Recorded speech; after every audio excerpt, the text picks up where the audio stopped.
Hello and नमस्कार दोस्तों। आज हम जानेंगे जमानत प्रार्थना पत्र किस प्रकार लिखा जाता है। अब जो पुराने एडवोकेट्स हैं जो 15 साल से 20 साल से प्रैक्टिस में है तो उनके लिए तो ये कोई इतना कठिन काम नहीं है, पर जो न्यू एडवोकेट्स हैं जो अभी जिन्होंने हाल फिलहाल में अभी 6 महीनों से साल से 1.5 साल से जो अभी लगे हुए प्रैक्टिस में, तो उनके लिए थोड़ा सा ये डिफ़िकल्ट हो जाता है। तो आज मैं कंप्यूटर स्क्रीन से दिखाऊंगा आपको जमानत प्रार्थना पत्र किस प्रकार लिखा जाता है, कैसे स्टार्ट किया जाता है, क्या क्या नाम लिखने होते हैं, किस प्रकार लैंग्वेज में लिखा जाता है। तो वो आपको एक परफॉर्मा दिखा दूंगा और उसकी जो लास्ट में PDF भी डाल दूंगा। अगर किसी को अपने व्हाट्सअप वगैरह पे चाहिए तो मैं लास्ट में अपने नंबर शेयर करूँगा आपके साथ में, तो आप मेरे को डायरेक्ट मैसेज कर सकते हैं व्हाट्सअप पे, वहाँ पे मैं आपको ये सेंड कर दूँगा। तो आइए कंप्यूटर स्क्रीन पर हम देखते हैं जमानत प्रार्थना पत्र किस प्रकार लिखते हैं।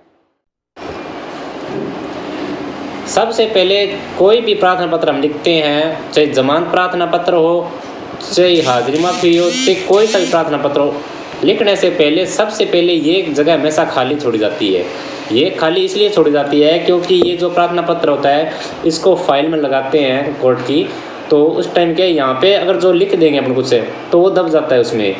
तो इसलिए क्या होता है कि इस थोड़ी जगह खाली छोड़कर फिर लिखना स्टार्ट करते हैं। सबसे पहले ऊपर हेडिंग लिखते हैं जमानत प्रार्थना पत्र अंतर्गत धारा 480 BNNS।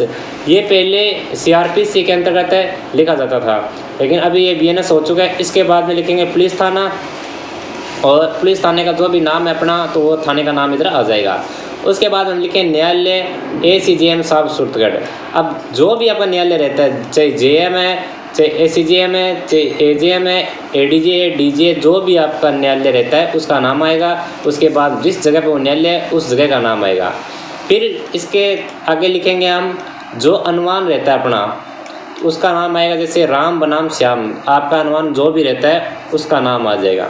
उसके बाद में लिखेंगे श्रीमान जी प्रार्थी का जमानत प्रार्थना पत्र निम्न प्रकार से है, और इसमें यहाँ से लिखना स्टार्ट करेंगे। नंबर 1 ये है कि प्रार्थी राम सिंह निवासी वार्ड नंबर 4 सूरतगढ़ जिला श्री गंगानगर राजस्थान का स्थायी निवासी है एवं प्रार्थी के अपना निवास स्थान छोड़कर कहीं भागने फरार होने की कोई संभावनाएं नहीं है।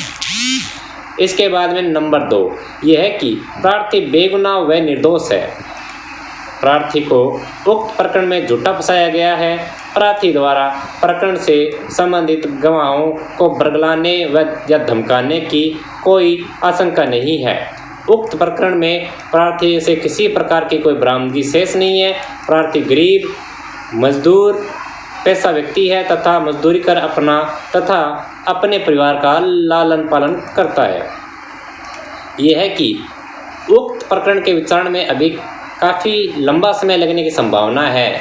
यदि प्रार्थी न्याय के विरिक्षा में रहता है तो इससे प्रार्थी की मानसिक स्थिति पर विपरीत प्रभाव पड़ेगा तथा प्रार्थी के न्याय अभिरक्षा में जाने से प्रार्थी के परिवार को कठिन दौर से गुजरना पड़ेगा। प्रार्थी का उक्त प्रकरण मृत्युदंड या आजीवन कारावास से दंडनीय नहीं है। प्रार्थी माननीय न्यायालय के आदेशानुसार जमानत मुचल के पेश करने को तैयार है। अतः जमानत प्रार्थना पत्र अंतर्गत धारा 480 BNNS प्रस्तुत कर श्रीमान जी से निवेदन है कि प्रार्थी की जमानत प्रार्थना पत्र स्वीकार करते हुए प्रार्थी को मोतबीर जमानत पर रिहा करने का आदेश फरमाया जावे। श्रीमान जी की कृपा होगी। और यहाँ पे आएगी दिनांक, जिस दिनांक को अपने को पेश करना है। उसके बाद में यहाँ पे प्रार्थी की यहाँ पे पूरी डिटेल लिखनी होती है, जैसे कि राम सिंह पुत्र दारा सिंह, उम्र 34 वर्ष, निवासी वार्ड नंबर 4 सूरतगढ़ जिला श्री गंगानगर और राजस्थान। तो ये डिटेल पूरी फिल करनी होती है प्रार्थी के नाम से। ये रहता है जमानत प्रार्थना पत्र का एक परफॉर्मा। तो बस आपने देखा कि जमानत प्रार्थना पत्र का ये छोटा सा परफॉर्मा था। अगर आपको अब भी कुछ समझ में नहीं आया है तो मैं वीडियो के लास्ट में इस परफॉर्मे को डाल दूंगा, वहाँ से आप इसको आराम से देख सकते हैं, लिख सकते हैं, स्क्रीनशॉट कर सकते हैं। अगर आपको इसका PDF चाहिए तो मेरे को डायरेक्ट व्हाट्सएप पे मैसेज कीजिए, वहाँ से मैं आपको इसका परफॉर्मा भेज दूँगा। तो जो भी न्यू एडवोकेट्स हैं जो अभी प्रैक्टिस शुरू की है तो उनको ज़्यादा से ज़्यादा क्या है कि जितने प्रार्थना पत्र होते हैं, हाजिरी माफी, जमानत प्रार्थना पत्र, जुर्म स्वीकार, जितने भी होते हैं हाथ से लिखने की प्रैक्टिस करनी चाहिए, क्योंकि इससे क्या होता है कि एक तो आपका लिखने का जो तरीका होता है वो सेट हो जाता है, किस प्रकार कोई भी प्रार्थना पत्र लिखा जाता है। दूसरी बात ये होती है कि आपको सभी परफॉर्मे याद हो जाते हैं। मान लीजिए आप कहीं दूसरे कोर्ट में गए हो, वहाँ पे आपको कोई प्रिंट नहीं मिले, तो आप हैंड टू हैंड एक कोई वाइट पेज लेकर वहाँ पर लिख सकते हैं, तो आपको किसी प्रकार की कोई दिक्कत नहीं होगी। तो इसलिए ये होता है कि आप ज़्यादा से ज़्यादा खुद प्रैक्टिस कीजिए लिखने की।